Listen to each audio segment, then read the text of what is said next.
Edgar Allan Poe. Le Corbeau. Traduction Maurice Rollinat. Vers le sombre minuit, tandis que, fatigué, j'étais à méditer sur maints volumes rares, pour tout autre que moi dans l'oubli relégué, pendant que je plongeais dans un rêve bizarre, il se fit tout à coup comme un tapotement de quelqu'un qui viendrait frapper tout doucement chez moi. Je dis alors, bâillant d'une voix morte, « Oh, c'est quelques visiteurs, oui, qui frappent à ma porte. C'est cela seul et rien de plus. » Ah, très distinctement je m'en souviens. C'était par un âpre décembre. Au fond du foyer pâle, chaque braise à son tour lentement s'émiettait en brodant le plancher du reflet de son râle. Avide du matin, le regard indécis, j'avais lu, sans que ma tristesse eût un sursis, ma tristesse pour l'ange enfui dans le mystère que l'on nomme là-haut Lénore, et que sur terre on ne nommera jamais plus. Et les rideaux pourprés sortaient de la torpeur. Et leur soyeuse voix, si triste et si menue, me faisait tressaillir, m'emplissait d'une peur fantastique et pour moi jusqu'alors inconnue. Si bien que pour calmer enfin le battement de mon cœur, je redis, debout. Évidemment, c'est quelqu'un attardé qui, par ce noir décembre, est venu frapper à la porte de ma chambre. C'est cela même, et rien de plus.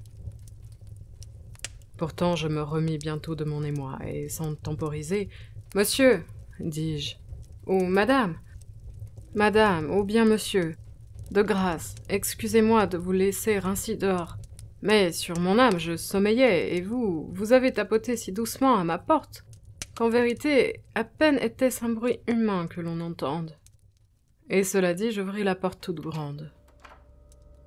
Les ténèbres, et rien de plus.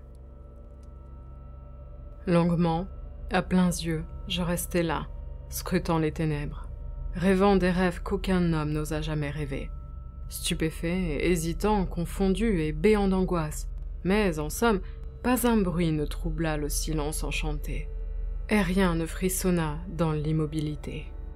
Un seul nom fut soufflé par une voix. Lénore. C'était ma propre voix. L'écho, plus bas encore, redit ce mot et rien de plus. Je rentrai dans ma chambre à pas lents, et, tandis que mon âme, au milieu d'un flamboyant vertige, se sentait défaillir et rouler, j'entendis un second coup plus fort que le premier. « Tiens, dis-je, on cogne à mon volet. Diable, je vais y voir. Qu'est-ce que mon volet pourrait donc bien avoir? Car il a quelque chose. Allons à la fenêtre et sachons, sans trembler, ce que cela peut être. C'est la rafale et rien de plus. » Lors, j'ouvris la fenêtre, et voilà qu'à grand bruit un corbeau de la plus merveilleuse apparence entra, majestueux et noir comme la nuit. Il ne s'arrêta pas, mais plein d'irrévérence, brusque, d'un air de lord ou de lady, s'en vint s'abattre et se percher sur le buste divin de Pallas, sur le buste à couleur pâle, en sorte qu'il se jugea tout juste au-dessus de ma porte. Il s'installa, puis rien de plus. Et comme il induisait mon pauvre cœur amer à sourire, l'oiseau de si mauvais augure, par l'âpre gravité de sa pose et par l'air profondément rigide empreint sur sa figure, alors, me décidant à parler le premier. « Tu n'es pas un poltron, bien que son nul cimier sur la tête, » lui dis-je. « Ô rôdeur des ténèbres, comment t'appelle-t-on sur les rives funèbres ?» L'oiseau répondit, « Jamais plus. » J'admirais qu'il comprît la parole aussi bien malgré cette réponse à peine intelligible et de peu de secours. Car mon esprit convient que jamais aucun homme existant et tangible ne put voir au-dessus de sa porte un corbeau. Non, jamais ne put voir une bête, un oiseau par un sombre minuit dans sa chambre, tout juste au-dessus de sa porte installée sur un buste, se nommant ainsi, jamais plus. Mais ce mot fut le seul que l'oiseau proféra comme s'il y versait son âme tout entière. Puis, sans rien ajouter de plus, il demeura inertement figé dans sa raideur altière, jusqu'à ce que j'en vinsse à murmurer ceci. Comme tant d'autres, lui va me quitter aussi.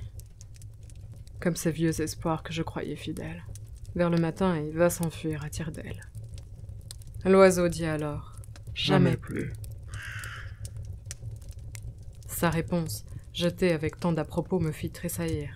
« C'est tout ce qu'il doit connaître, me dis-je.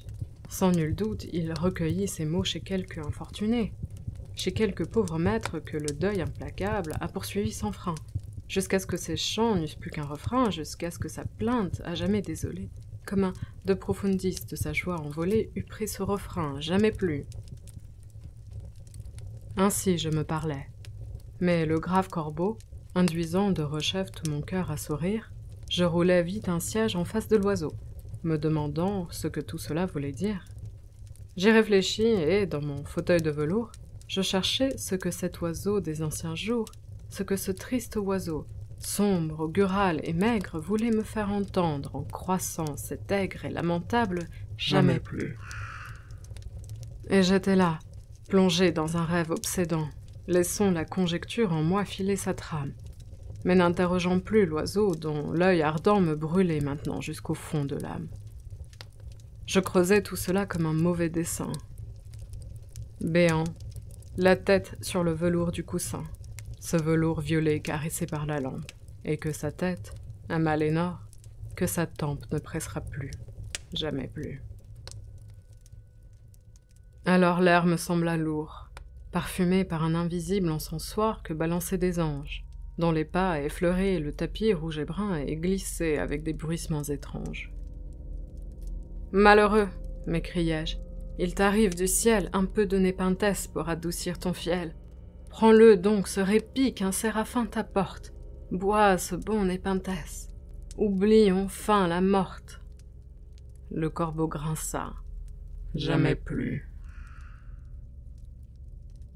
Prophète de malheur, oiseau noir ou démon, criai-je, que tu sois un messager du diable, ou bien que la tempête ainsi qu'un goémon t'ait simplement jeté dans ce lieu pitoyable, dans ce logis hanté par l'horreur et l'effroi. Valeureux naufragé, sincèrement, dis-moi s'il est sur terre un baume de Judée qui puisse encore guérir mon âme corrodée. Le corbeau glapit. Jamais plus. Prophète de malheur, oiseau noir ou démon par ce grand ciel tendu sur nous. Sorcier d'ébène, par ce Dieu que bénit notre même limon, dis à ce malheureux damné chargé de peine, si dans le paradis qui ne doit pas cesser, oh, dis-lui s'il pourra quelque jour embrasser la précieuse enfant que tout son cœur adore, la sainte enfant que les anges nomment Lénore. Le corbeau gémit. Jamais plus. Alors séparons-nous, puisqu'il en est ainsi, hurlai-je en me dressant. Rentre aux enfers, replonge dans la tempête affreuse. Oh, pars, ne laisse ici pas une seule plume évoquant ton mensonge. Monstre, fuis pour toujours mon gîte inviolé, désaccroche ton bec de mon cœur désolé. Va-t'en, bête maudite, et que ton spectre sorte et soit précipité loin, bien loin de ma porte. Le corbeau râla. Jamais plus. Et sur le buste austère et pâle de Pallas, l'immuable corbeau reste installé sans trêve. Au-dessus de ma porte, il est toujours, hélas, et ses yeux sont en tout ceux d'un démon qui rêve, et l'éclair de la lampe, en ricochant sur lui, projette sa grande ombre au parquet chaque nuit. Et ma pauvre âme, hors du cercle de cette ombre qui gît en vacillant là sur le plancher sombre, ne montera plus, jamais plus.